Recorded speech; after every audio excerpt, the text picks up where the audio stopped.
Reprenons. Donc là, nous allons entrer dans le vif du sujet, comme on dit, et s'attaquer aux thématiques de ce fameux défi 5. Alors, vous le savez, on ne va pas couvrir la totalité du programme de travail du défi 5. On a choisi une approche ciblée, thématique.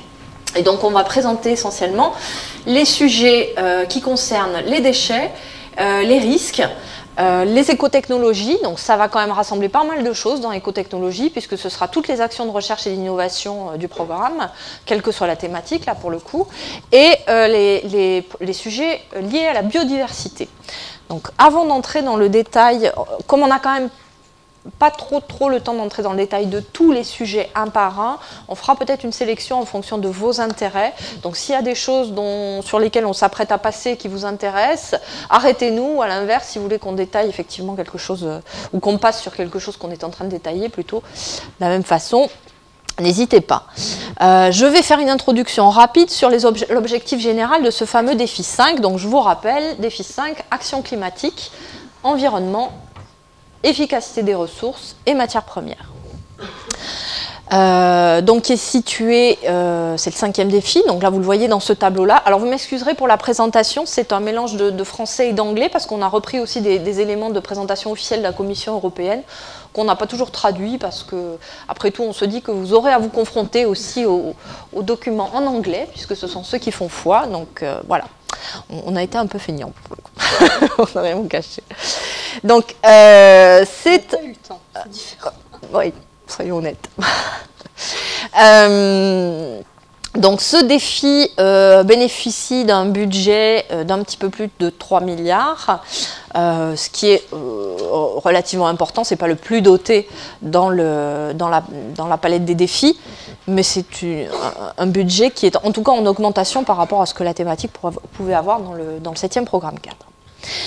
Objectif général, ah oui, en plus de ce budget, par contre, ce qu'il faut bien comprendre, c'est que le climat et le développement durable sont bien évidemment des objectifs transversaux et que vous allez retrouver cette problématique-là dans tous les autres défis, même dans l'ensemble du programme Horizon 2020.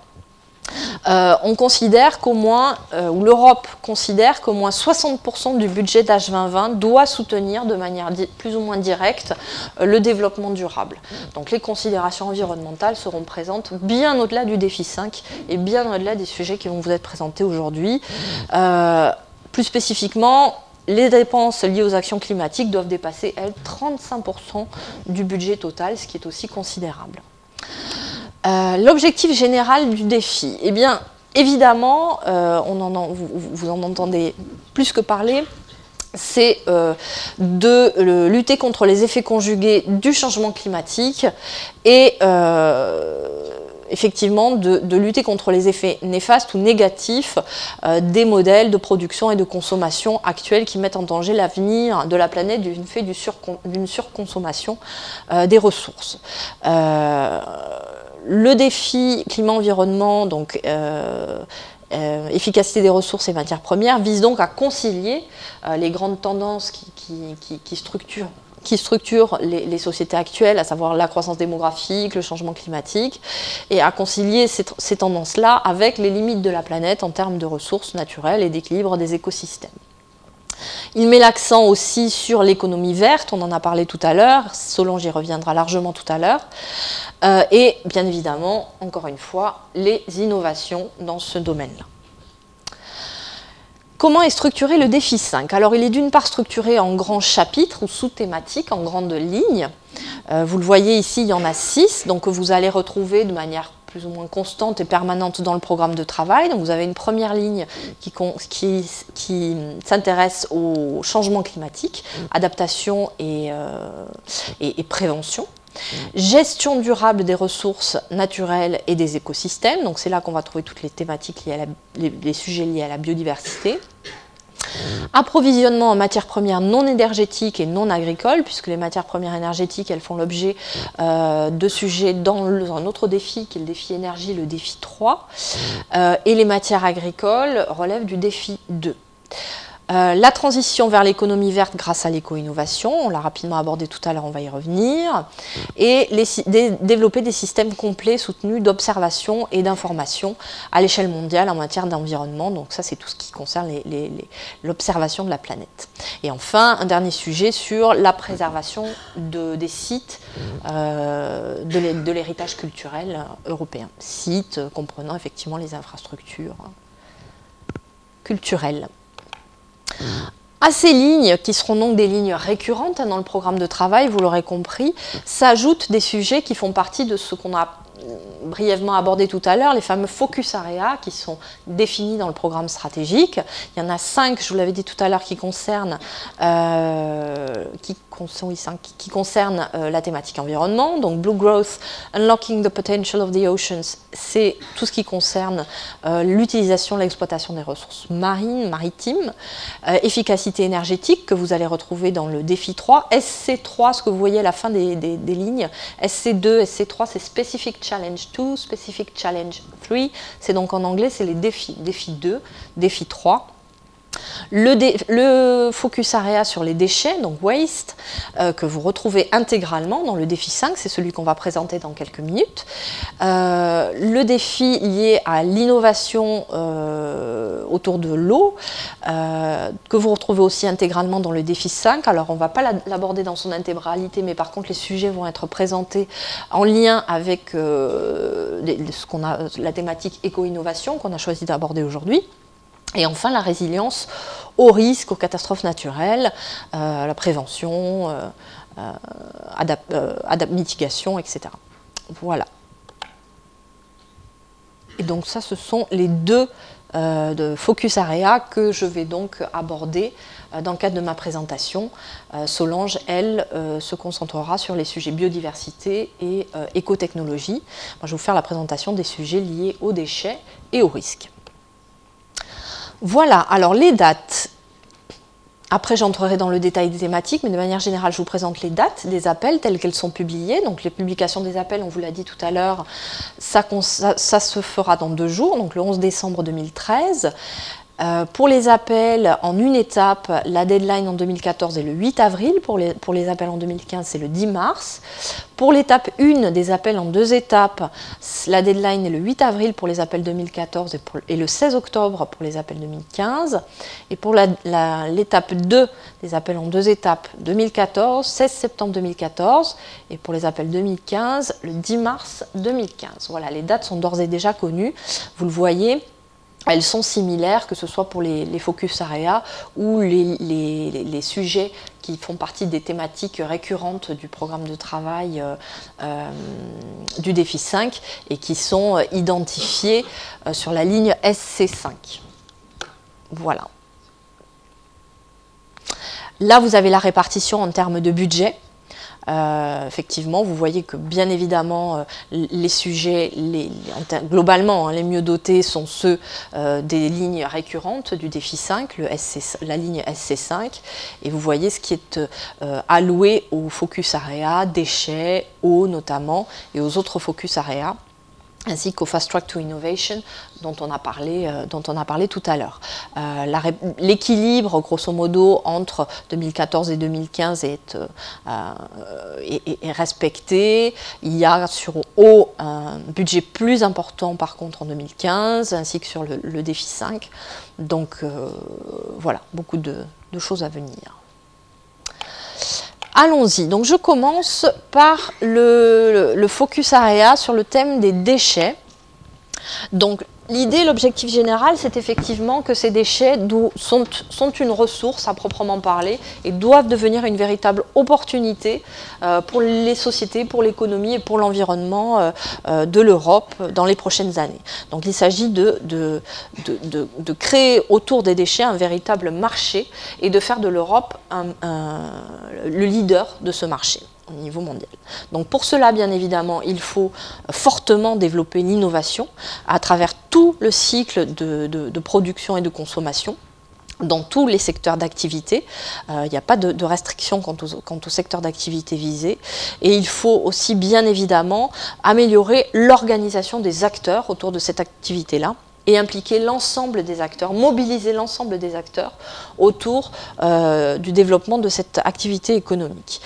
C'est pour ça que vous allez retrouver à la fois dans ce focus area des projets de recherche et d'innovation, des projets d'innovation, donc plus aval, et vous allez aussi trouver des actions qu'on appelle de coordination et de support qui visent non pas à faire de la recherche, enfin, du développement et de la recherche, mais qui visent à coordonner les acteurs, à coordonner l'activité dans ce domaine-là et autour de cette activité-là. Donc ce que l'Europe considère aussi comme étant tout aussi important pour éviter effectivement, pour optimiser finalement le financement de la recherche et du développement, mieux coordonner les acteurs qui travaillent dans ce domaine-là. Voilà, à travers ce focus area, l'Europe cherche aussi à soutenir différentes autres initiatives européennes. Un projet qui a mis pas mal de choses en place dans ce domaine-là, qui s'appelle le projet Voices, qui est un projet du 7e PCRD. Je vous invite à aller voir sur Internet ce qu'est ce projet-là et tout ce qui a été mis en place par ce projet-là en termes de valorisation des déchets au niveau européen, des partenariats publics-privés, notamment comme la PPP, l'initiative de partenariat public-privé SPIR, autour des procédés industriels durables, qui aussi concerne bien évidemment la valorisation des déchets. Et un certain nombre d'autres outils comme la feuille de route sur l'efficacité des ressources, voilà, qui est plus un instrument politique, mais tout ça doit être, ce qui est financé dans le défi waste, dans le défi déchets, vient en renforcement et en complément de toutes ces autres initiatives-là. Et l'Europe est très soucieuse qu'il y ait une cohérence dans les démarches qui sont lancés au niveau européen et que les projets qui seront financés dans le focus area waste, déchets, soient cohérents avec ce qui peut être recommandé ou développé par ailleurs dans les autres initiatives. Et surtout ne soient pas redondants. Donc il est important que vous vous renseigniez sur effectivement ces autres initiatives et ces autres outils qui ont financé de la recherche dans le domaine de la valorisation des déchets. Bien évidemment, on peut vous y aider, à vous donner cette vision d'ensemble-là sur ce qui se fait à ce niveau-là. Alors, les sujets, à proprement parler, dans le focus area déchets, il y en a 7. Les 3 premiers sont des projets d'innovation, de recherche et d'innovation. Donc, je rappelle, innovation, on est sur une phase un petit peu plus aval, et c'est des projets qui recevront, en tout cas pour les entreprises, un financement à 70% des coûts directs. Tandis que les projets recherche et innovation, eux, sont financés pour tous les acteurs à 100% des coûts directs. Donc le premier sujet est un sujet qui concerne bien évidemment le recyclage, la réutilisation, la récupération des produits, des matériaux, et qui vise surtout à établir un système, une boucle fermée, un circuit fermé, et jouer sur la symbiose industrielle en fait. Mettre en place toute une filière, tout un circuit dans un domaine qui n'est pas défini, ça c'est complètement libre, qui permettent effectivement la collecte, le recyclage, la réutilisation, la valorisation des déchets. Comme l'avait dit Solange tout à l'heure, ça peut aussi bien concerner les procédés que les services, que les modèles économiques. Donc voilà. Par contre, effectivement, la dimension organisationnelle, pour le coup, va prendre une importance assez particulière, puisqu'il s'agit de véritablement mettre en place tout un système, toute une filière. Donc il va y avoir l'aspect, disons, de coordination entre les différents acteurs de cette filière-là va être importante. Voilà, donc c'est un projet en 2 étapes. La taille budgétaire recommandée, pas obligatoire, recommandée par la Commission européenne par projet est de 8 à 10 millions. Et les dates, ce sont celles que j'ai énoncées tout à l'heure, j'y reviens pas. Sur le sujet 2, on est là sur par contre un type spécifique de déchets, ce sont les déchets issus de l'alimentation. Et de la même façon, on demande à établir une approche systémique, effectivement, pour la réduction, le recyclage et la réutilisation de ce type de déchets.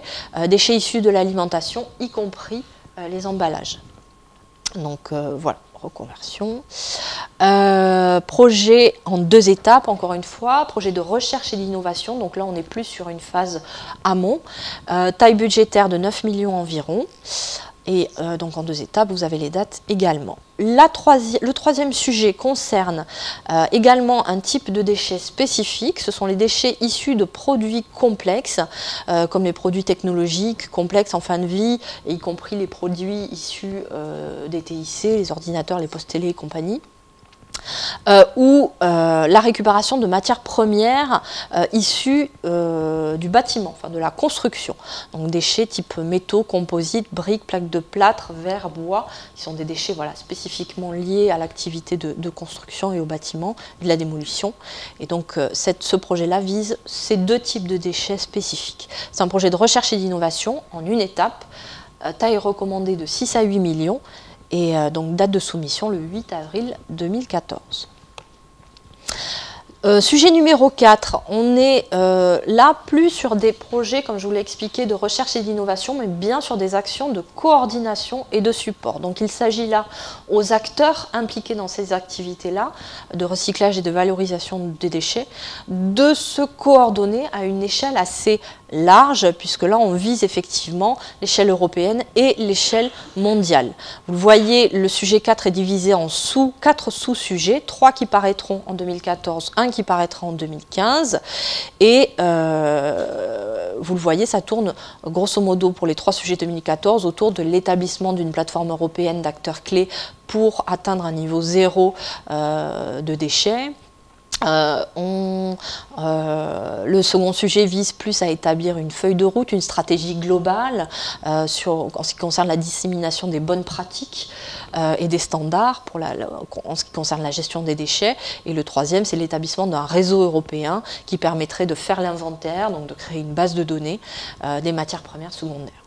Et le dernier, en 2015, c'est le soutien à l'établissement d'un PEI, c'est un partenariat européen pour l'innovation, du partenariat européen pour l'innovation sur les matières premières. Et l'idée, c'est encore une fois, de créer une plateforme ciblée sur quelques matières premières clés, impliquant des acteurs de toute la chaîne de valeur pour effectivement promouvoir l'action et coordonner l'action dans ce domaine-là au niveau européen et international. Donc les actions de coordination et de support sont toutes des actions en une étape. Ce sont des actions de taille budgétaire moyenne de 2,5 millions, en tout cas pour le 5. Parfois c'est moins, c'est même 1 million parfois. C'est des budgets qui sont assez restreints. Et voilà, vous avez les dates. Par contre, sur le 2015, on n'a pas la taille de l'enveloppe qui est précisée. J'ai pas pu extraire le montant de la ligne totale, parce qu'il y a plusieurs lignes qui sont sur le même truc en 2015. Donc voilà. Ensuite, sujet numéro 5, on est aussi sur un type de projet spécifique qui ne vous concerne pas directement. Comme l'a dit Solange tout à l'heure, elle vous a présenté cette action-là, c'est un PPI, c'est un Public Procurement Innovation, c'est ça ?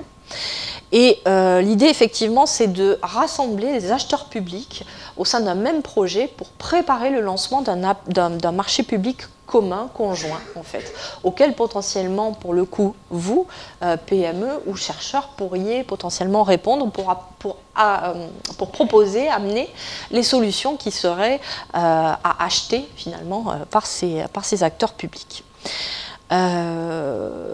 Voilà, le sujet est très large, hein. Encore une fois, il n'y a pas vraiment d'application, de domaine ou de secteur défini, mais l'idée c'est véritablement de créer un pool d'acheteurs publics pour optimiser la demande et l'achat public au niveau européen. Le sujet 6, et 7, on revient sur des sujets recherche, innovation et innovation. On revient aussi sur des applications un petit peu plus ciblées. Alors pour le sujet 6, on est sur l'éco-innovation en matière de gestion et de prévention des déchets comme outil d'un développement urbain durable. Donc vous le voyez, le focus est mis sur les zones urbaines, la production, la valorisation, la gestion des déchets en zone urbaine et périurbaine. Donc il y a 2 sujets en 2015.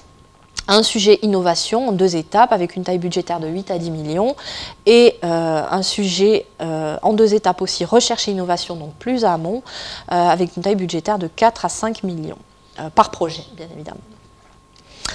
Le sujet numéro 7, le dernier, là on revient sur un type de déchet plus spécifique, c'est l'utilisation durable de déchets, coproduits et sous-produits issus de l'agriculture. Donc voilà, et c'est un sujet, je le mentionne, qui sollicite, pour ne pas dire impose, une coopération avec des acteurs chinois. Ça c'est nouveau, ça a été rajouté très récemment, ça n'y était pas dans les précédents programmes de travail. Donc voilà, ça impliquera que vous, effectivement, vous collaboriez dans ce domaine-là avec des acteurs chinois. Sujet en 2 étapes, avec une taille recommandée de 7 millions pour la subvention à demander. Voilà pour la partie déchets. Alors j'entre pas dans le détail, là vous voyez, en dehors du tableau que je viens de vous présenter, on a une slide qui détaille le contenu des thématiques. Je n'entre pas dans le détail. Par contre, sachez que vous aurez ces slides-là et vous pourrez véritablement lire le contenu de chaque sujet avec plus de détails, avec plus de précision. Mais là, on n'a pas le temps d'entrer dans le détail, donc je passe. Voilà, je passe sur la thématique risque. Là, j'ai 3 sujets à rapidement vous présenter. Donc, la thématique risque, le focus area risque, il n'est pas présent dans le défi 5, il est présent dans le défi 7, qui est le défi sur la thématique des sociétés sûres. Donc, dans ce défi-là, vous avez un focus area sur résilience aux risques naturels, face aux catastrophes naturelles, au changement climatique. Il y a 3 sujets. Donc, bien évidemment, l'idée, c'est de réduire globalement et à long terme la vulnérabilité des sociétés face aux conséquences extrêmes du changement climatique et de coordonner la recherche et d'harmoniser et partager les pratiques pour mieux évaluer les impacts des mesures existantes. Donc sur l'histoire de coordonner la recherche, évidemment, vous vous en doutez, on va retrouver là des projets de coordination, des coordinations et support action comme on a pu voir sur les sujets déchets. On commence d'ailleurs sur le premier sujet. Donc là, il s'agit effectivement d'évaluer le coût, les risques, les opportunités, de démontrer les bonnes options et les bonnes pratiques en matière d'adaptation au changement climatique et aux risques liés à ce changement climatique. Donc il y a 2 actions, il y a une action de coordination et support qui va apparaître en 2014. Donc pour un budget de 2 à 3 millions, il y aura un seul projet financé. Et ce sera un projet en une étape, et un projet de recherche et d'innovation de la même façon en 2014, un budget de 6 à 8 millions et une étape, et un projet innovation en 2015 avec un budget de 6 à 8 millions et qui sera aussi à soumettre en une étape. Voilà, je passe rapidement parce que sinon on va être trop coincé sur les autres sujets. Par rapport aux risques, deuxième sujet, donc là c'est les catastrophes naturelles, donc Towards Risk Reduction Science, Innovation Plans. Encore une fois, on est sur une action de support et de coordination. Il s'agit de développer des plans et des stratégies pour la réduction des risques au niveau européen par le biais d'un développement d'un réseau, d'un forum d'acteurs, l'identification d'actions clés et bien évidemment l'évaluation des plans, des mesures et stratégies développées au niveau infranationaux, donc régionaux. Voilà, de combiner toutes ces approches-là et de créer un véritable cadre conceptuel, disons, innovant autour des risques naturels et de la réduction des risques. Voilà. Dernier sujet, il s'agit encore une fois de lutter contre les impacts du changement climatique, mais pour le coup en se focalisant sur les sites liés à l'héritage culturel européen, sites, structures et artefacts. Donc voilà, c'est un focus un petit peu particulier sur ces sites-là de l'héritage culturel européen. C'est un projet de recherche et d'innovation avec une enveloppe recommandée de 6 à 8 millions et un budget en une étape. Un projet à soumettre en une étape. Voilà les dates pour l'appel 2014, donc 25 mars et 28 août, et les dates pour l'appel 2015, 25 mars 2015 et 27 août 2015. Et le budget, j'entre pas dans le détail sur les différents sujets. Voilà, j'ai terminé. Je laisse vite la parole à Solange, à qui il ne reste malheureusement pas beaucoup de temps, j'en suis désolée. Par contre, je vous rappelle que vous aurez toutes ces slides-là avec tous les détails pour chacun des sujets qui ont été présentés.